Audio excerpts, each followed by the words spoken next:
السلام علیکم ورحمۃ اللہ وبرکاتہ۔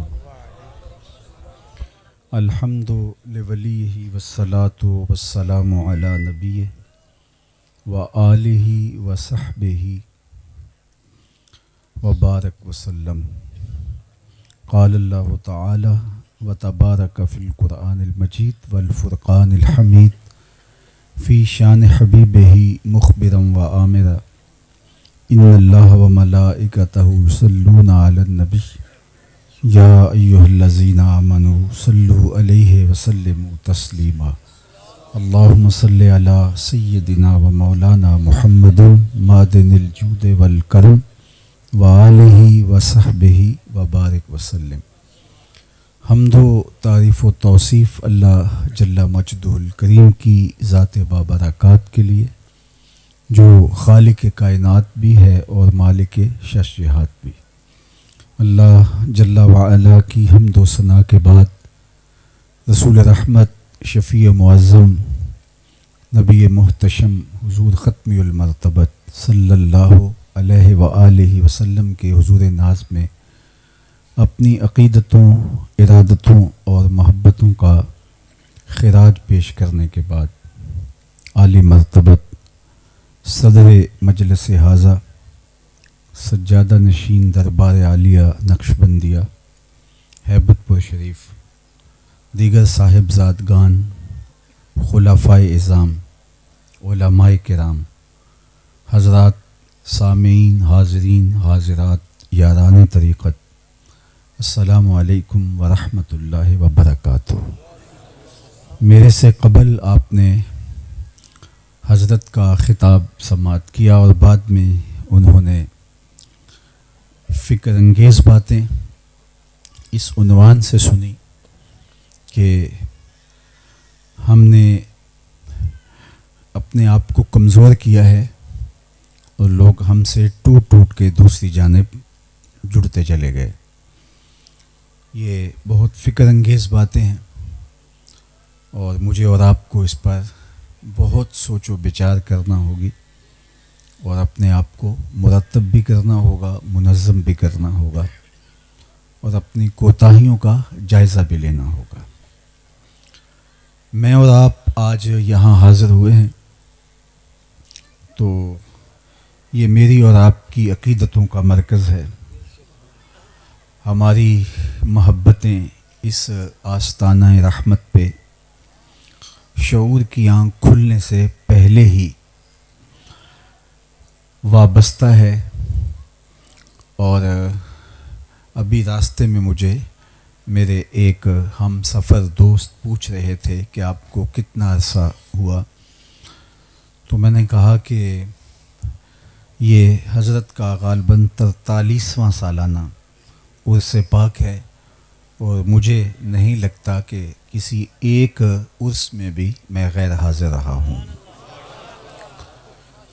تو اب مجھے کچھ کہنے کا موقع یہاں حاصل ہوتا ہے، اور اگر یہ حاصل نہ بھی ہو تو اس مقدس خاک کے ساتھ ہماری نسبت ہے، اور یہ گلیاں، یہ کوچہ و بازار، یہ آستان رحمت، یہاں کی فضائیں، کھیت کھلیان، سب کچھ ہمارے دلوں میں رہتے ہیں، اور ہم نے یہ عقیدت، یہ محبت، یہ الفت کا رشتہ ورثے میں پایا ہے۔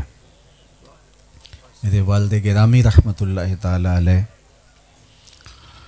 ایک مدت سے اس آستانہ نور سے وابستگی، دل بستگی اور تعلق خاطر کا گہرا ربط و رشتہ رکھتے تھے، اور اس نسبت کو اپنے لیے بہت بڑا اعزاز مانتے تھے۔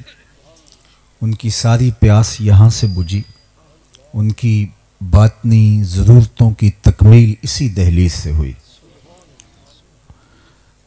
کیا کہا تھا میاں صاحب نے، اکو سخن نہ ہور تمامی جو نعمت میں پائی، ہکو سخن نہ ہور تمامی جو نعمت میں پائی، ایسے مرد سچے دا صدقہ اپنی نہیں کمائی۔ تو ہمارا پھر حق زیادہ بنتا ہے کہ ہم محض رسمی حاضری نہ دیں، بلکہ یہاں سے فیض کشید کرنے کے لیے، برکتیں سمیٹنے کے لیے اور اپنے من کے روگ مٹانے کے لیے پوری عقیدت کے ساتھ حاضر ہوں۔ یہاں جو بھی خطاب کر رہا ہوتا ہے، چونکہ وہ حضرت کی اجازت حکم نامے سے اور ان کی دعوت پہ یہاں بیٹھا ہوتا ہے، تو گویا وہ حضرت کی جانب سے ہی نمائندہ بن کے آپ کو پیغام حق دے رہا ہوتا ہے۔ تو جو چیزیں قابل عمل ہیں ان کو عمل کا حصہ بنائیں، جو چیزیں عقیدوں کی پختگی کا سبب اور ذریعہ بن سکتی ہیں ان چیزوں کو اپنے عقیدوں کی مضبوطی کا ذریعہ بنا لیں۔ فکر آخرت بھی کشید کریں، اخلاقیات بھی سیکھیں۔ یہ سیکھنے سکھانے کا عمل ہے۔ صوفیاء کی چوکھٹ پہ جب لوگ آتے تھے تو وہ انہیں زندگی گزارنے کا اسلوب دیتے تھے۔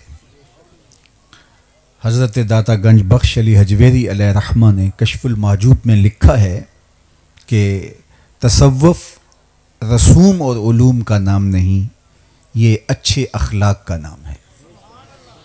اگر کسی شخص میں اعلیٰ اقدار اور اخلاق عالیہ پیدا نہیں ہوتے تو وہ مخصوص طرز کی ٹوپی پہننے سے یا مخصوص رنگ کا لباس زیب تن کرنے سے صوفی نہیں بنتا۔ صفا کا تعلق ظاہری لباس سے نہیں ہے، بلکہ اپنے باطن کو ان بزرگوں کے اخلاق کے رنگ میں رنگنے سے ہے۔ اور کامل پیر ہمیشہ اپنے مرید کی تربیت کرے گا اور اس کو یہی بتائے گا کہ تو نے اپنی زندگی شریعت بیضا کی مطابقت میں بسر کرنی ہے۔ ناقص اس کو اپنی ذات سے وابستہ کرے گا، لیکن کامل اس کو مالک کی چوکھٹ سے جوڑے گا، حضور کے ساتھ اس کی وابستگی کو مضبوط کرے گا۔ تو مرید تے پیر تیرا دوواں شریعت لگ دیے، فرق پیاجے وال برابر بدنامی دو جگ دیے۔ ایک بال کے برابر بھی فرق گوارا نہیں۔ مرید اور پیر یہ اسی ایک رنگ میں رنگ جائیں اور پیر کی تربیت کا عکس مرید کے وجود سے ظہور پذیر ہو۔ تو ہم نے عقیدہ بھی سیکھنا ہے اور ہم نے عمل بھی سیکھنا ہے۔ اللہ کے محبوب علیہ الصلاۃ والسلام کے عشق کی دولت بیدار جو اللہ نے میرے اور آپ کے شیخ محترم کو عطا کی، اور آقا کریم علیہ السلام کا اسم گرامی نام نامی جو ہی ان کے لبوں پہ آتا تو چشمان سے آنسوؤں کی جھڑی جاری ہو جاتی۔ بلکہ جو پرانے لوگ ہیں وہ جانتے ہیں کہ آپ کے 3 صاحبزادے تھے، تو بڑے صاحبزادے مخدوم ملت علیہ رحمہ کا اسم گرامی حضور کے مبارک نام کے ساتھ منسوب کر کے رکھا تھا۔ تو جب کبھی وہ اپنے صاحبزادے کا نام جو حضور کے نام سے منسوب تھا ان کو بھی پکارتے تو آنکھوں سے آنسو جھڑنے لگ جاتے۔ یہ حضور علیہ السلام کے ساتھ ان کی محبت، حضور کے ساتھ ان کا پیار، اور زندگی کی ایک ایک ساعت حضور کی سنت کے سانچے کے اندر ڈھلی ہوئی ہے، اور کامل پیر کی علامت بھی یہی ہے۔ 91 برس کی زندگی پر اگر ہم نظر دوڑاتے ہیں تو یہ بات کہنا بہت آسان ہے لیکن عملاً بہت ہی مشکل۔ لیکن کوئی ایک شخص نہیں کہتا جس نے بھی حضرت کی صحبت کا نور پایا ہے، وہ یہ بات کہتا ہے کہ ان کی ایک نماز قضا تک بھی نہیں ہوئی تھی۔ اور یہ ایک چھوٹی بات نہیں ہے، بہت بڑی بات ہے۔ تو شریعت بیضا کے ساتھ یہ مطابقت اور حضور علیہ السلام کی سنت اور فرائض کی ادائیگی اور اللہ کے احکام پر بجا آوری، ان کے احکام کو پورا کرنا۔ میرے ایک بزرگ ملنے والے ہیں، اب تو وہ انتقال کر گئے۔ ان کی زندگی میں کئی دفعہ میں نے اپنے وہاں بھی اور 1-2 دفعہ یہاں بھی یہ واقعہ بیان کیا۔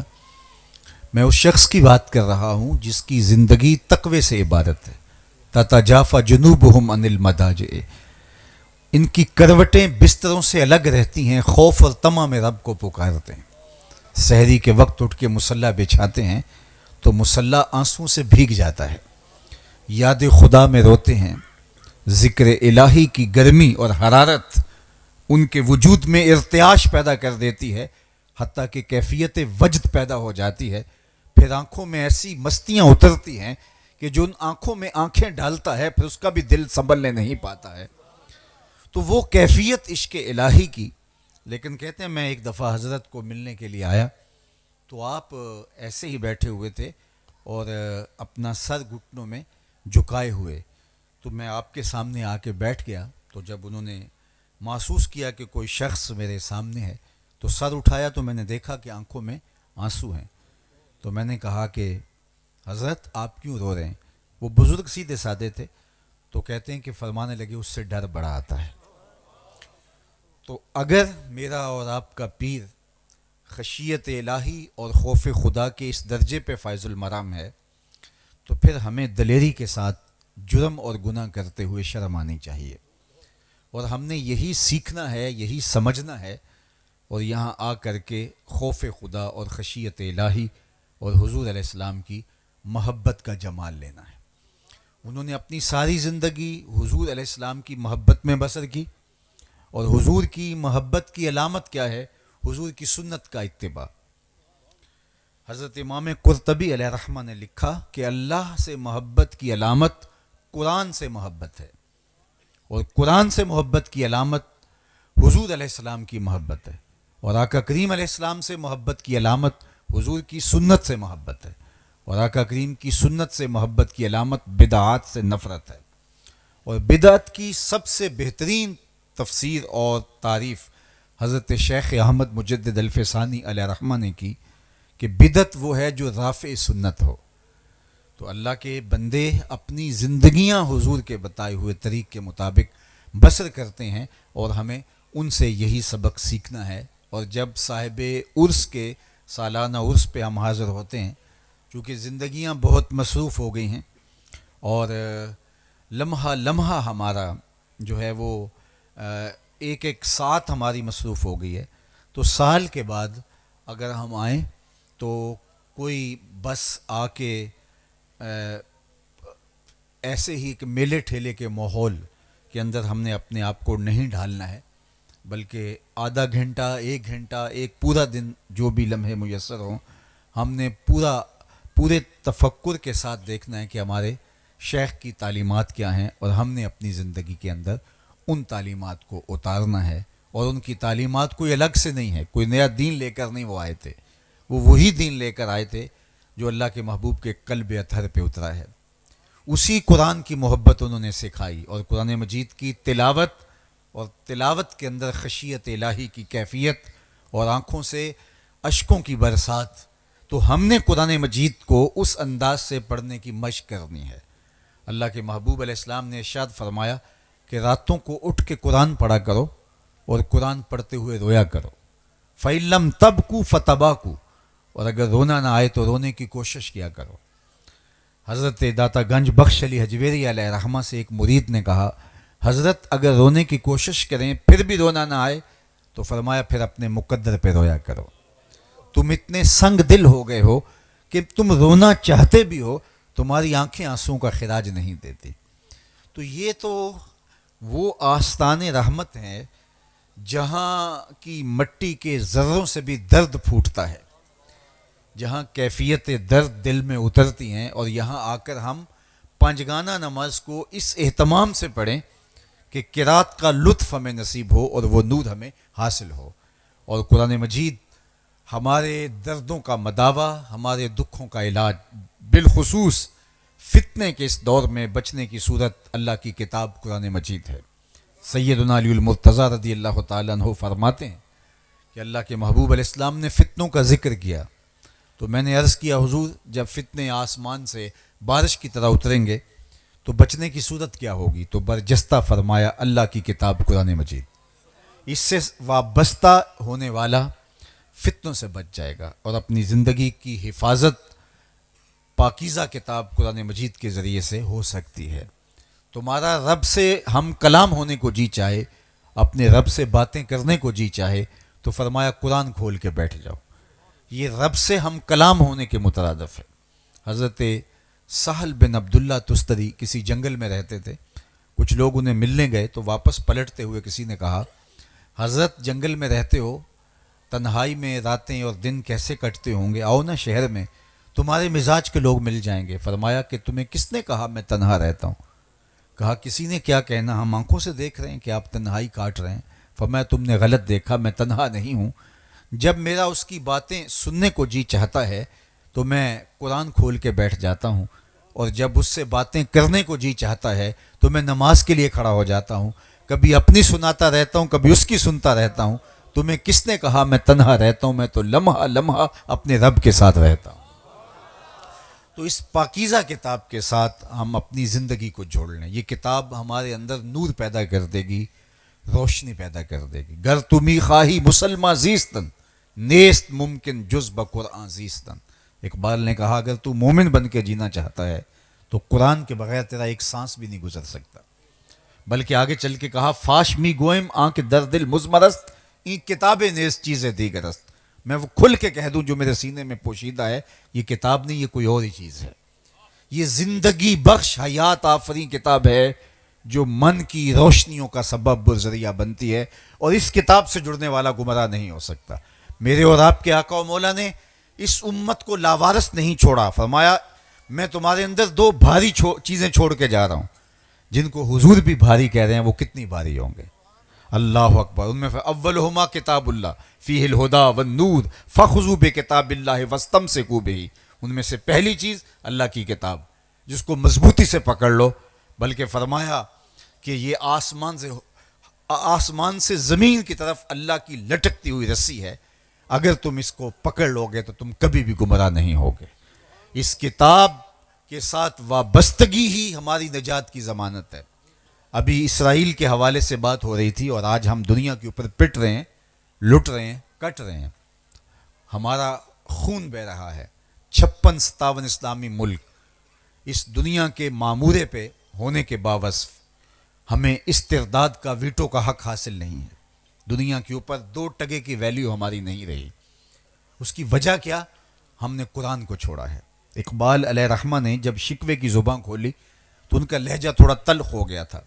صفائے دہر سے باطل کو مٹایا ہم نے, نو انسان کو غلامی سے چھڑایا ہم نے, تیرے کعبے کو جبینوں سے بسایا ہم نے, تیرے قرآن کو سینوں سے لگایا ہم نے, پھر بھی ہم سے گلا ہے کہ وفادار نہیں.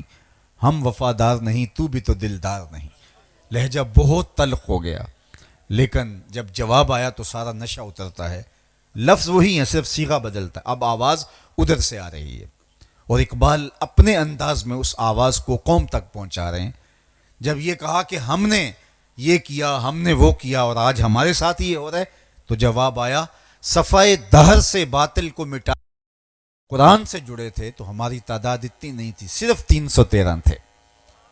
لیکن جب ہم اس یقین کے ساتھ, اس تیقن کے ساتھ, جذبوں کی فراوانی کے ساتھ میدان عمل میں نکلے, ہمارے پاس آلات حرب و ضرب بھی بہت تھوڑے تھے. 2 گھوڑے, 6 شمشیریں, تلواریں, اور 2 زرہے, اور کچھ تلواریں, اور وہ بھی ٹوٹی ہوئی.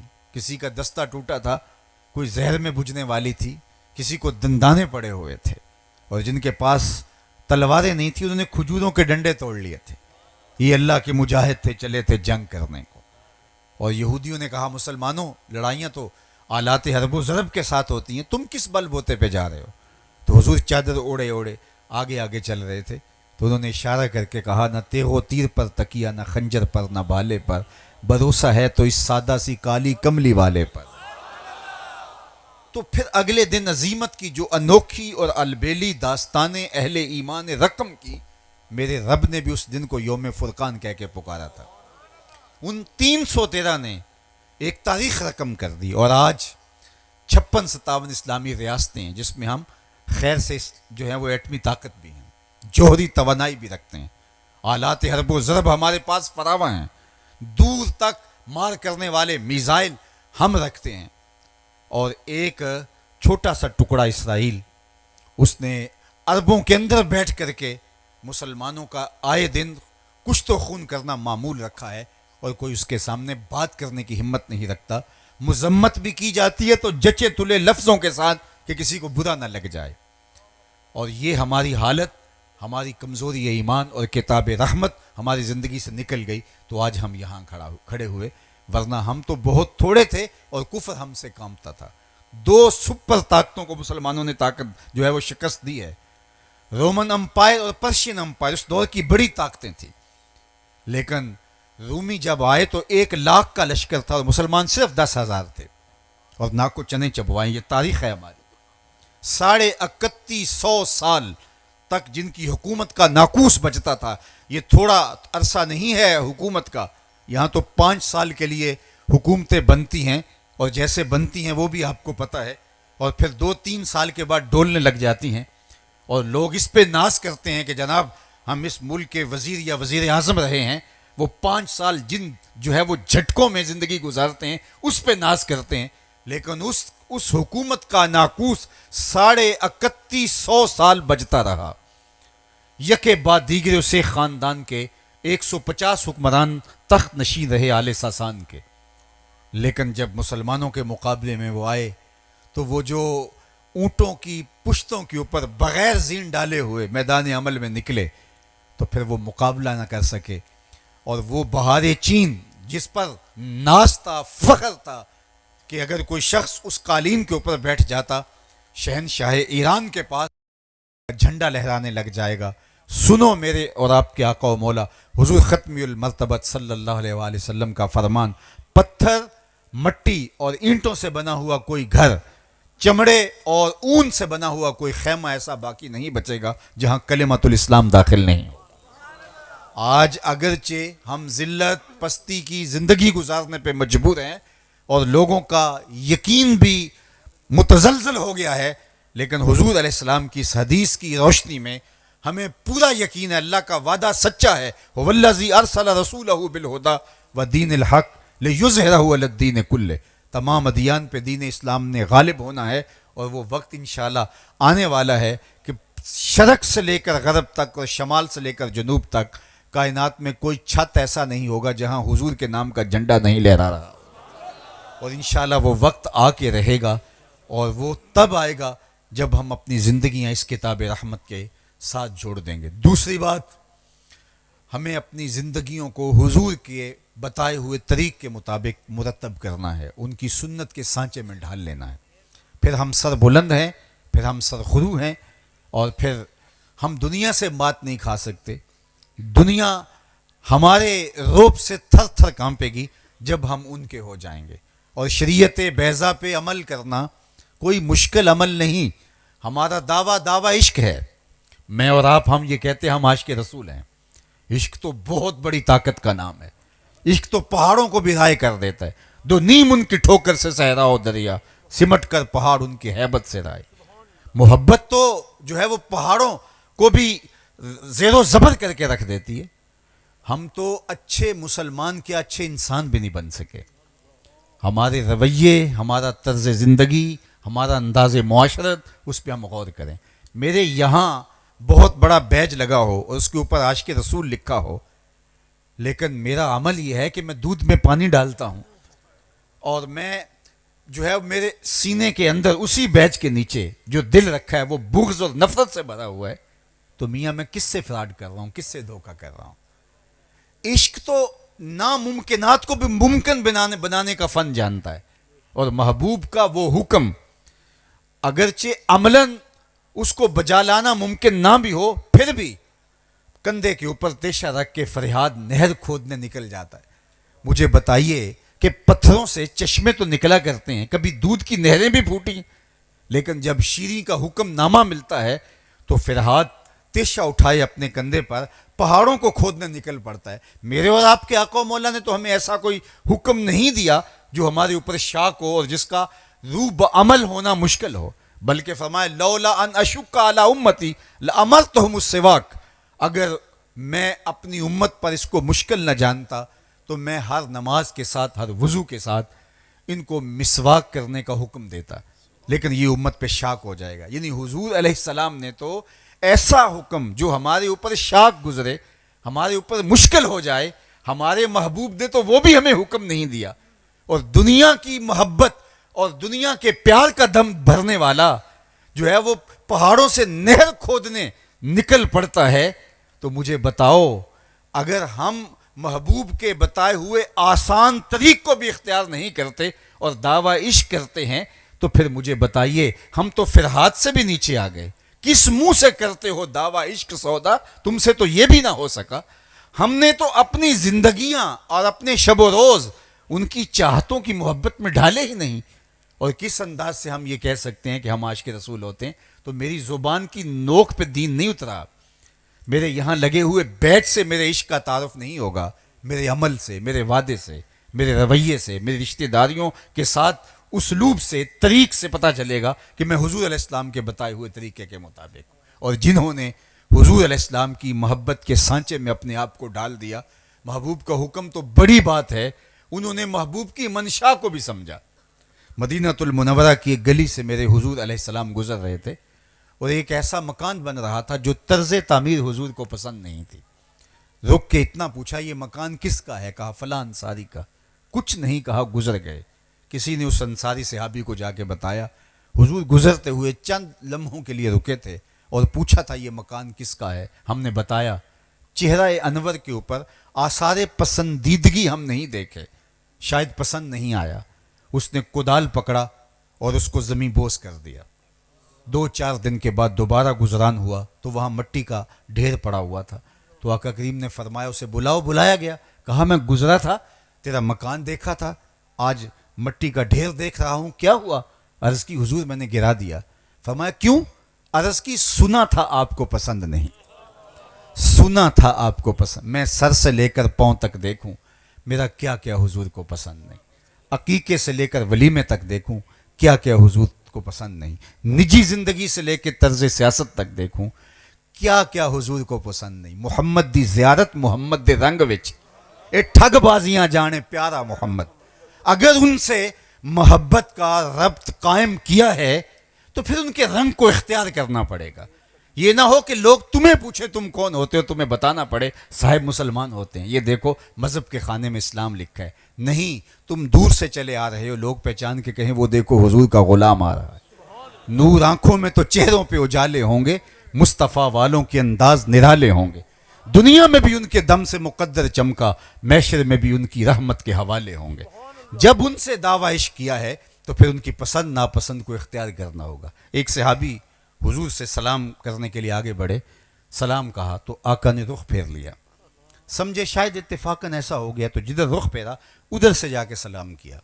تو آقا کریم نے پھر رخ پھیر لیا. اب یقین ہو گیا کہ آقا کریم ناراض ہیں، لیکن یہ سمجھ نہیں آ رہی تھی کہ ناراضگی کا سبب کیا ہے، وجہ کیا ہے. ہم تو اگر ہمارے شیخ، ہمارے بزرگ، استاد، والد ناراض ہو جائیں اور ہمیں نہ پتا ہو کہ ناراضگی کی وجہ کیا، ہم خود ناراض ہو جاتے ہیں. لیکن وہ صحابہ سے پوچھتا پھر رہے ہیں کہ حضور مجھ سے ناراض ہیں، لیکن مجھے نہیں سمجھ. ایک لمبے سفر کے بعد میں آیا ہوں، طویل عرصے کے بعد، لیکن مجھے سمجھ نہیں آ رہی کہ ناراضگی کا سبب کیا ہے، تم بتا سکتے ہو؟ انہوں نے غور کیا، کہا ہاں یہ جو تم نے سونے کی انگوٹھی پہن رکھی ہے، ناراضگی کا سبب یہ ہو سکتا ہے کیونکہ آقا کریم اس سے منع فرما چکے ہیں.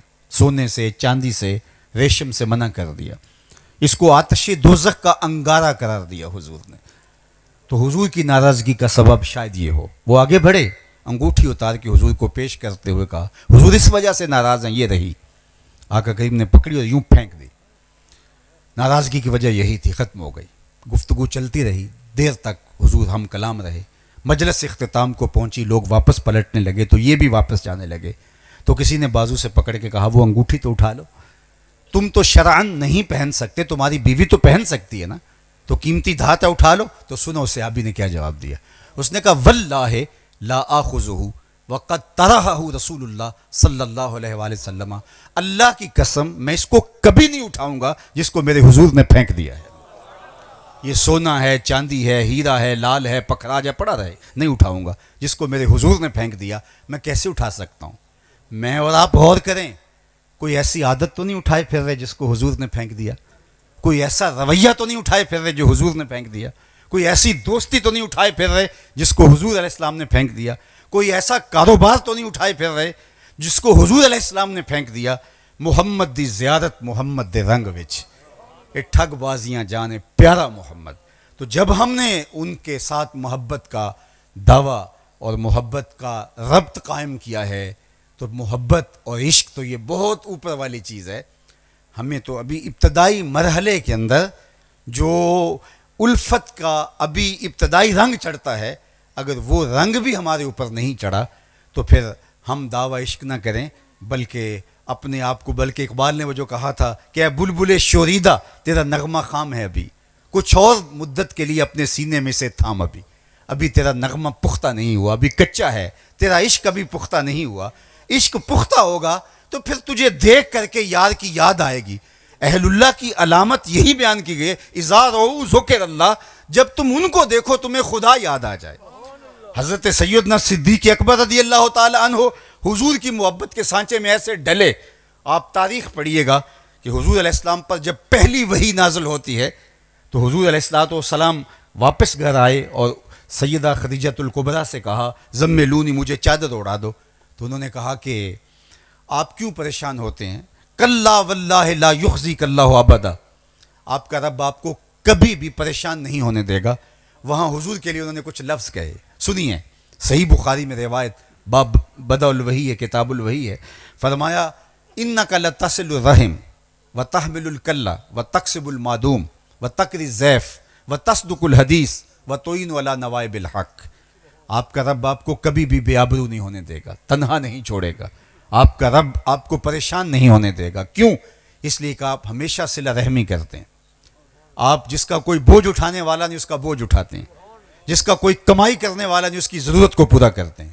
آپ اعلیٰ درجے کے مہمان نواز ہیں، ہمیشہ سچ بولتے ہیں. اور آپ جو ہیں وہ جس کی مدد کے لیے کوئی کھڑا نہیں ہوتا اور وہ مشکل میں پھنس جاتا ہے اور وہ حق پر ہے، اس کے ساتھ آپ کھڑے نظر آتے ہیں. یہ حضور کے اوصاف بیان کیے. اب آئیے حضرت سیدنا صدیق اکبر رضی اللہ کی سیرت دیکھیے، حضور کی محبت کا رنگ دیکھیے. حضرت سیدنا صدیق اکبر ایک وقت کفار کی ریشہ دوانیوں، ان کی ایذا رسانیوں سے اتنے تنگ آ گئے کہ شہر مکہ چھوڑنے کا ارادہ کر لیے. جب مکہ المکرمہ سے باہر نکلے تو ابن الدغنہ کافروں کا سردار تھا، اس نے کہا ابو بکر کدھر جا رہے ہو؟ کہا کہ شہر میں اب کیا رہنا جہاں خیر اور شر کی تمیز اٹھ گئی ہے اور لوگ سچائی، اچھائی اور اقدار کی جو ہے وہ پہچان ہی نہیں رکھتے. تو اس نے کہا کہ میں آپ کو نہیں جانے دوں گا. آپ جیسا شخص اگر شہر میں ہو تو شہر میں برکت ہوتی ہے.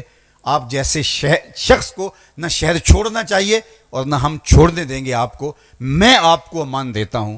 اس وقت ابن الدغنہ نے جو کافر ہے سیدنا صدیق اکبر رضی اللہ تعالیٰ عنہ کے لیے جو لفظ کہے وہ سنیے، اور جو میں نے پہلے حضور کی سیرت ام المؤمنین کے حوالے سے آپ کے سامنے رکھی ہے وہ بھی ذہن نشین رکھیے. ابن الدغنہ نے کہا ابو بکر ہم تجھے کیسے مکہ چھوڑنے دیں گے؟ انک لتصل الرحم وتحمل الکل وتکسب المعدوم وتصدق الحدیث وتقری الضیف وتعین علی نوائب الحق. وہی جو حضور کے اوصاف حمیدہ ہیں، ابن الدغنہ نے وہ حضرت سیدنا صدیق اکبر رضی اللہ تعالیٰ عنہ کے اوصاف گنوائے. یہ ہوتا ہے پیر اور مرید کا رنگ، کہ مرید کو دیکھ کے پیر نظر آئے، امتی کو دیکھ کے نبی کی یاد تازہ ہو جائے، اور بندہ تخلقوا باخلاق الرحمن، اللہ کی صفتوں کے اندر یوں اپنے آپ کو ڈھال لے کہ اذا رؤوا ذکر اللہ، جب کوئی بندے کو دیکھے تو اس کو خدا یاد آنے لگے. اللہ اکبر. اس کو ایسا رنگ اور ایسا آہنگ اس کو نصیب ہو جائے. تو میں اور آپ اپنی زندگیوں کو اس طرح سے ڈھال لیں کہ ہم دعویٰ عشق تو بہت بلند ہے، محبت کا دعویٰ بھی بہت بلند ہے. ہم اللہ کے محبوب کے ساتھ جو نسبت رکھتے ہیں اس نسبت کا پاس رہ جائے اور ہمارا طرز زندگی بتائے کہ ہم حضور علیہ السلام کے غلام ہیں، آقا کریم علیہ الصلوۃ والسلام کے جو ہیں وہ متوالے ہیں. حضور کے ساتھ ہمارا ربط ہے باطن کا اور ہم ان کو چاہتے ہیں. باقی اللہ وہ عشق کی دولت اگر نصیب کر دے، ایسے کامل بندوں کا صدقہ جن کی زندگی ہی عشق سے عبارت، تو وہ تو ایک بہت بڑی دولت ہے. ہمارے استاد پڑھا کرتے تھے عاشق عاشق ہر کوئی آکھے، پر عاشق بندا مر کے، زہر پیالہ کوئی نہیں پیندا پر عاشق پیندا پر کے. تو ہمیں تو ایک جرعہ بھی نصیب نہیں ہوا، اور دعویٰ یہ ہے کہ ہمارے جیسا عاشق زمانے میں نہیں. اگر ہم عاشق ہیں تو پھر ہمارے رویے بھی بتائیں، رویے جو ہے وہ چیخ چیخ کے بتائیں کہ واقعہ ہی حضور کا عاشق ایسا ہوتا ہے. آئیے میں اور آپ اپنی زندگی کو آقا کریم علیہ السلام کی محبت کے سانچے میں ڈھال لیں۔ کار ما آخر شدو آخر زما کار نشد، مشت خاک ما غبار کوچائے یار نشد۔ اپنے ساری گفتگو کا خلاصہ اور اقبال کے سارے کلام کا اگر رس نچوڑوں تو یوں نکلتا ہے کہ محمد سے وفا تو نے تو ہم تیرے ہیں، یہ جہاں چیز ہے کیا لوح و قلم تیرے ہیں۔ اقبال کہتے ہیں حضور سے وفا کا رشتہ جوڑ لو، پھر قلم بھی تمہیں دے دیں گے، تختی بھی تمہارے ہاتھ میں دے دیں گے، جو لکھنا ہوا خود ہی لکھ لینا، پھر تمہاری تقدیر کے فیصلے واشنگٹن میں نہیں ہوں گے بلکہ خدا بندے سے خود پوچھے گا بتا تیری رضا کیا ہے۔ لیکن شرط یہ ہے کہ حضور کے ساتھ وہ تعلق محبت، وہ عشقی ربط پیدا ہو جائے۔ اللہ ہمیں اس کامل ہستی کا صدقہ، جن کی زندگی کا ایک ایک لمحہ حضور علیہ السلام کی یاد میں پگھلنے سے عبارت تھا، اس خاک میں آسودہ وہ مرد درویش، وہ مرد فقیر ہے جس کی ہڈیوں میں گودا نہیں تھا، عشق رسول بھرا ہوا تھا، جس کی چشمان سے حضور کی محبت سے بہتے ہوئے آنسو کتنے دلوں کو حضور کے عشق کی سوغات بانٹتے تھے۔ آج ہم یہی خیرات لینے کے لیے آئے ہیں، مرشد کے در سے جو لنگر لینے آئے ہیں، وہ یہی لنگر ہماری چاہت ہے کہ ہمارے دل میں بھی ذرہ عشق نبی از حق طلب۔ اقبال نے کہا تھا کہ حضور کے عشق کا ایک ذرہ اللہ سے مانگ لے، ایک ذرہ بھی اگر مل گیا تو زندگی کامیاب اور بامراد ہو گئی۔ اللہ تعالیٰ اس مرد فقیر کا صدقہ ہمیں حضور کی محبت کا ذرہ عطا کر دے، عشق رسول کا سرمایہ ہماری زندگی کے اجالوں اور زندگی کی روشنیوں کا سبب بنائے۔ وآخر دعوانا ان الحمد للہ رب العالمین۔